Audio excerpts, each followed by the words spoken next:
Hello, this is OverlordBou, and we're back. So today, we're going to be watching a replay from a friend of mine. His name is Laser14344. He is going to be playing in the Georgia, and he's going to have his div mates, which is Demal going to be also to Georgia, and 8 Buck is going to be in a Georgia. So this is going to be a triple div of Georgias.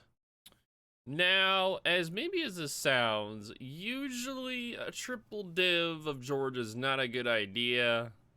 I don't really recommend it due to the fact that you don't really have any confirmed spotting from DDs or anything else. So pretty much you're more or less just on a whim hoping that you have spotting from your DDs. So let's see how this match goes.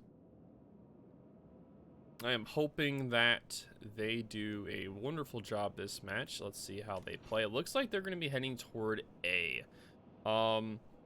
Yeah, if you go over to the seaside with battleships, you do have a lot of islands where a lot of DDs are able to sneak around. The DDs are able to torpedo more, and also they have more island cover. The cruisers do as well.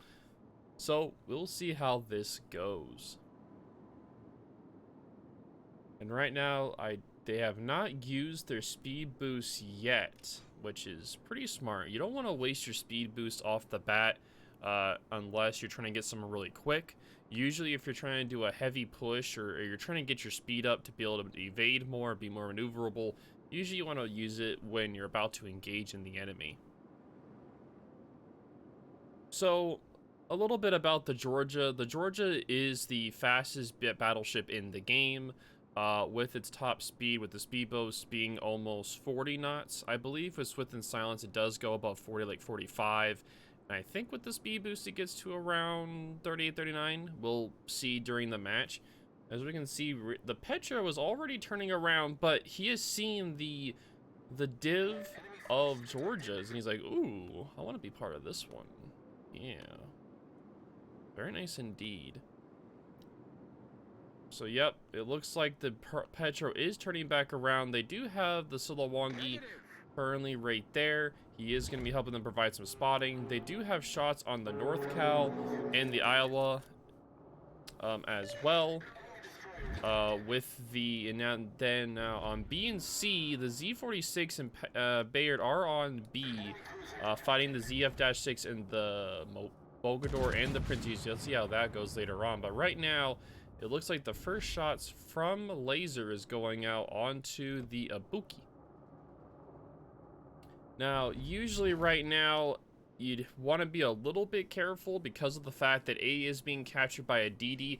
But usually when you're running a div of 3 battleships, usually you just want a W key, especially with the Georgia. Now, this is going to be a very memey match. I can already tell it's going to be a memey match. For sure, because Georgias are so quick that even DDs have a trouble getting away from them. Now there is a little bit of an issue though. It looks like one of the Georgias is a little bit more forward than the rest. Usually you want to keep all of the Georgias put together in like a giant wolf pack kind of thing, so that one doesn't get focused from the rest. And it looks like he did just pop his speed boost, so they're going to be rushing in at the enemy at this point. But yeah, one Georgia, though, is a little bit more enthusiastic about this than the others. So he's going to go in first. I'm expecting him to eat some torps from the DD that was there, but we're not sure. Ooh, oh no. That Ibuki. Oh no. That Ibuki. Oh no. If you see a bunch of battleships on a flank like the Ibuki did earlier, you do not want to be anywhere near that, especially in a cruiser. You want to be in a kiting position, being able to HE farm the battleships away. And these battleships did not expect this Wolfpack to Georgias to be this aggressive. Georgias aren't really, you can't get them anymore. So Georgias are kind of a rare sight. So a lot of people don't know how to react to a Georgia rush like this. Like, as you see, the Iowa's bow in, the North Cal is trying to cut away. And look at the DD. He was radared by the Petro, so they're doing their best to take him out as fast as possible. If they can take that DD out, they'll have a free reign on this whole side. But he may survive, though, unless the front Georgia is able to keep him spotted. And it seems like they have a secondary builds on one of the Georgias, because he's hitting him with so much secondary fire. Oh, see right there, he could have had a good shot on that Akazuki laser. Because you can see the DD was turning left, port side to him. That would have been a nice shot onto him, but he saw that his teammates had it, so he didn't take the shot and shot at the North Cow instead. Usually you want to make sure you kill the DD. That's the only thing I saw right there. Usually you want to focus the DD first. But other than that, they're doing a very strong push, pushing their side heavily. And the North Cal is turning a little bit broadside to the Georgia, trying to get all of his guns turned in to not hit the dead body of his dead comrade. Now it looks like they're about to dev strike this. They're about to wipe out this Iowa. Ooh, and he shot a little bit too low there. But other than that, it was still a good shot. He did 4 pins and 2 torpedoes, but he still did a good job. And looks like the other Georgia that's behind the laser is also going to wipe him out as well. Very good job there. Yep, Buck got a double strike. Well done. Very nice indeed.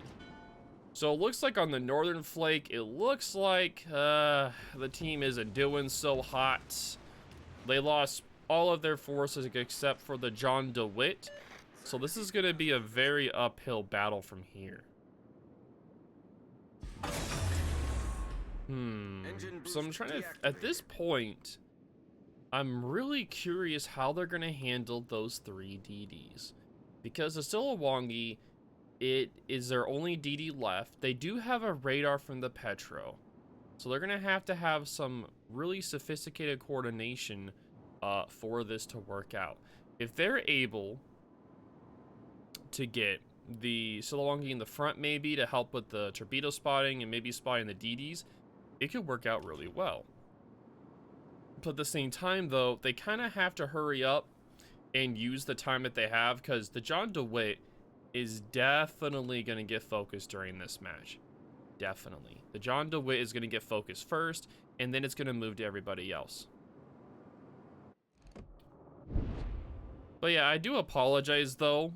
For some reason, like, the full interface, it doesn't work really well in replays. So if you don't see it, that's why. I do apologize.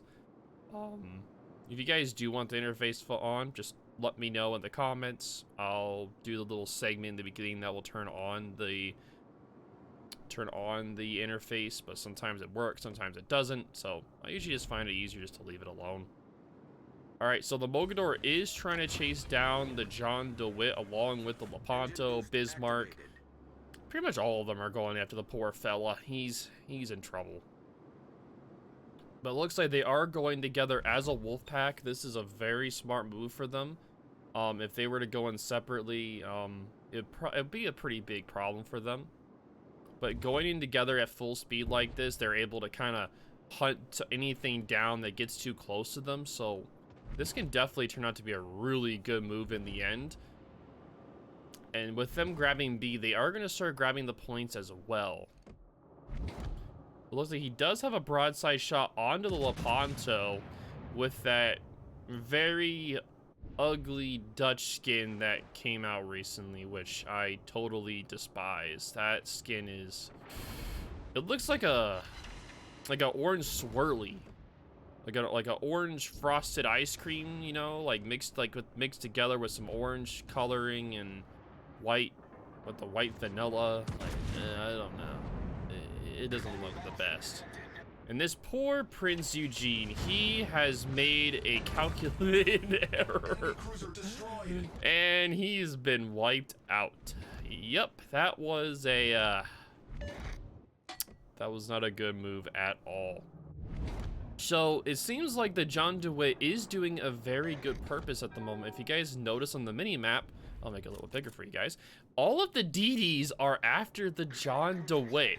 The Mogador is, the ZF-6, and the Ostergotland.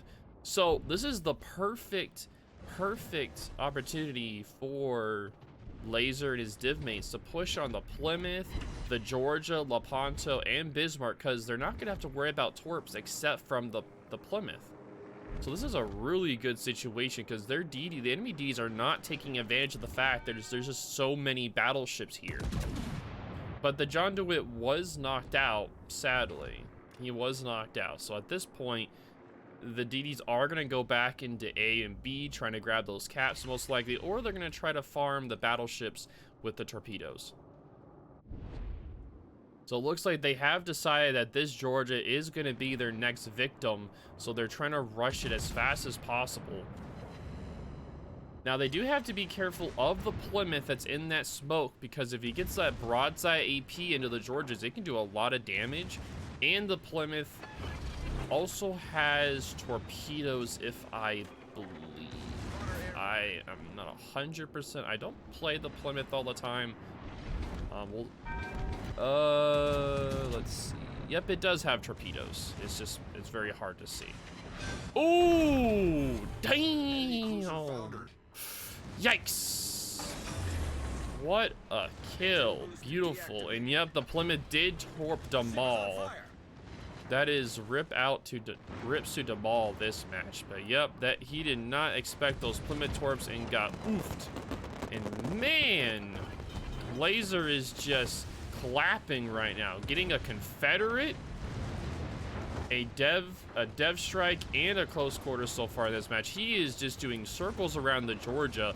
Luckily, this Georgia was not prepared for it, and Laser did not get punished for showing his broadside here. Very well done by him. Now, the Bismarck and the Lepanto are still left, but the Lepanto is giving broadside to Laser. Ooh, this could be a very nice shot. Let's see, is it gonna be a good shot? Maybe. Oh, 9,000.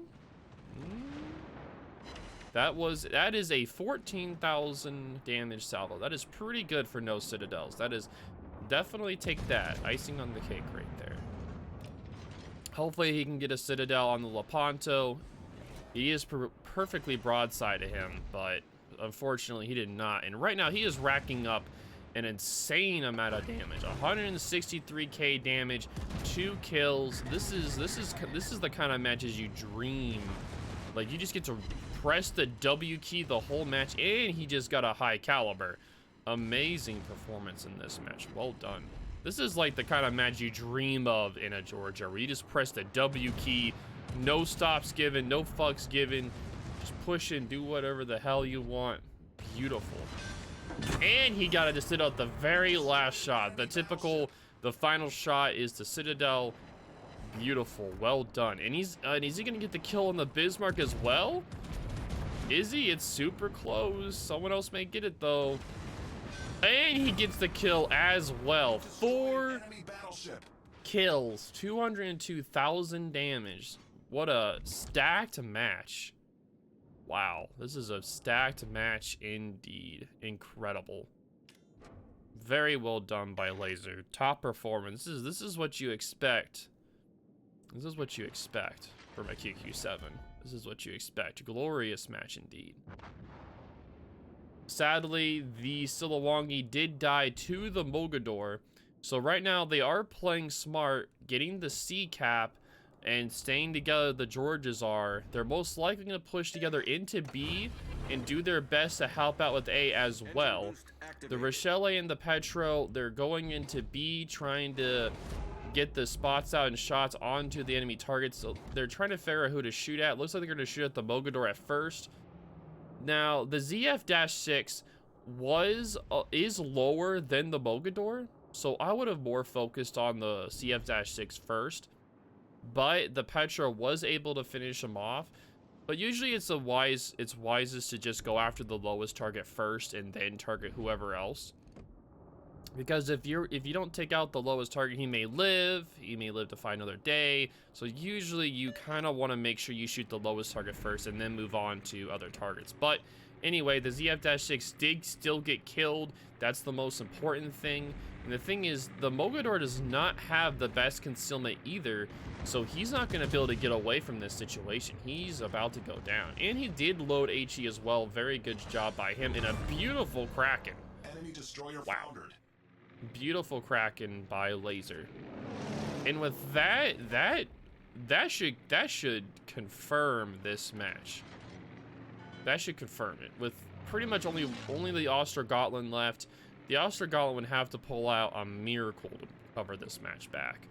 But at this point, it looks like it's done. Like there's, and Laser got 205,000 damage, a Kraken, a Dev Strike, Confederate, high caliber, and a close quarters. Now, if this was back when you could get flags for achievements, man, he would be getting rich off of the flags. But since you can no longer get flags from achievements, it's not possible anymore. So Battle ends in 5 minutes. But yep, at this point, they see the Ostergotland torps, which are from the south, so they're probably going to start heading toward them. Now, he popped up his spotter plane just in case the Ostergotland has his anti-air on whenever they start their push, and he may get a nice spot on him with him doing the anti-air. Torpedoes to starboard. Sometimes you can get lucky with that, sometimes you can't. Kind of depends. Oh, and the Pedro has his radar up. Ooh, nice. So they may be able to kill him as well. Both the Georgias have their HE loaded. Same with the Petro. Is he gonna go down? Oh, he's barely dodging. He's dodging those shells. Yep, and he is gonna get away. There is only 1:30 left in the match with the score timer right now. So at this point, the Ostergotland's most likely just gonna run away and do torps along the way. So very well done by them in this match. Now, the main reason that this worked is the fact that they went to A side very quickly, and they rushed it pretty quickly with support of their team. Now, if it would have been just them, it may have worked just as fine as well. But the main thing that allowed them to do this was that A, the enemy DD did not try to back off quick enough to be able to perma-torp them and perma-spot them. And that was the biggest mistake of the match in any team, is they did not try to run away quick enough from the Georgias, and they were just swarmed. Usually, if you see about 4 battleships just W-king into a cap, along with Petro and another DD, you usually don't want to. You don't want to be anywhere near that. The enemy team did not see what was coming. Even though they saw the spotting, they didn't consider, oh, these guys aren't going to push or anything, right? Nope. They made a fatal error of underestimating the power of the Georgias, and they got steamrolled over on A side.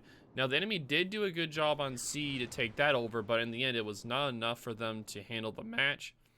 So that is it for that. Now, let's look at the scoreboard real quick. Now, Laser did get a 2,655 XP match. Incredible, with 5 kills.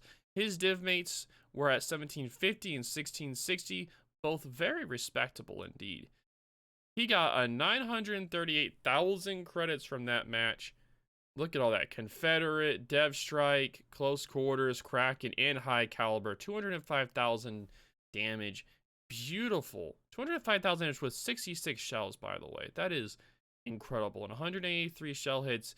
Very well done indeed.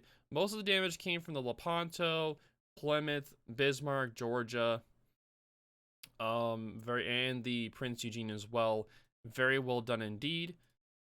Very well done, brother. Very well done, Laser.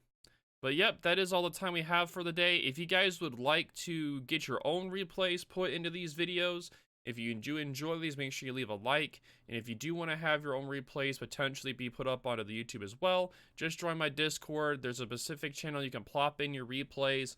And if they're good enough, I'll definitely put them on here and do some commentary like this. But that's all the time I have for the day. Thank you all for watching, and talk to you all later.